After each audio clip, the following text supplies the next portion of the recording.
ஆண்டவரும் கர்த்தருமாகிய இயேசு கிறிஸ்துவின் வல்லமையுள்ள நாமத்தினால் உங்களை வாழ்த்துக்கிறேன். மீண்டுமாக ஆண்டவர் ஒரு புதிய நாளை நமக்கு கொடுத்துருக்குறாங்க. அதுக்காக கர்த்தரை நம்ம ஸ்தோத்திரிக்கலாம்.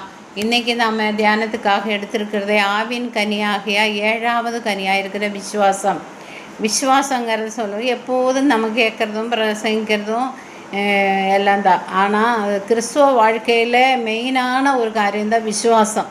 ஏசு கிறிஸ்துவை விசுவாசிக்கிறது எல்லாம் நம்புறது எல்லாம் தான் நம்ம விசுவாசம் வந்து சொல்லப்படுது.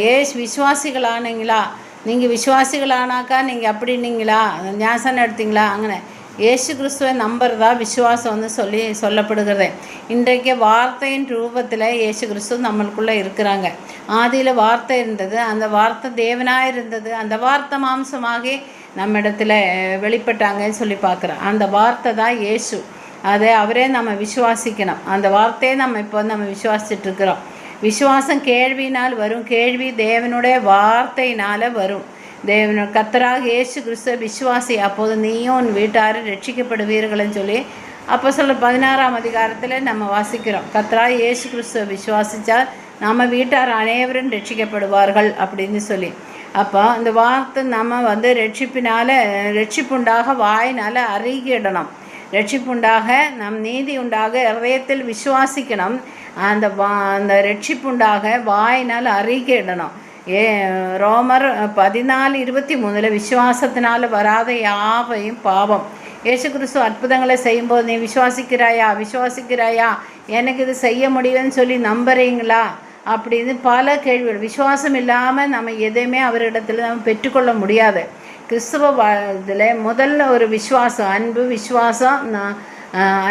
விசுவாசம் நம்பிக்கை, இப்படி இல்லை முதல் பிரதான அன்பை தான் சொல்லியிருக்கிறேன். ஆனால் விசுவாசம் நம்பிக்கை எல்லாம் ஒரே விதமாக தான் இருக்குது.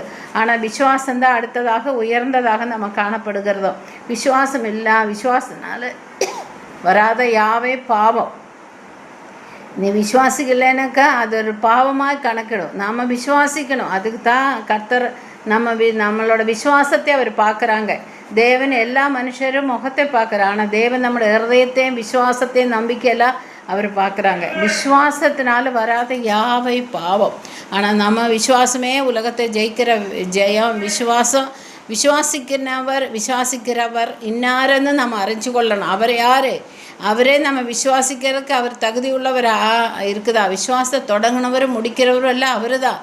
அந்த விசுவாசம் நம்மளுக்குள்ளே நிலைத்திருக்கணும்னு சொல்லி உங்களுக்காக ஜெபிக்கிறோம். நல்லவரே, விசுவாசத்தில் உறுதிப்படுத்துங்க. அவிசுவாசம் எல்லாம் நீங்கட்டும், சந்தேகம் எல்லாம் மாறட்டும். பிள்ளைகளை ஆசீர்வதிப்பீராக. நாமத்தை மாத்திரம்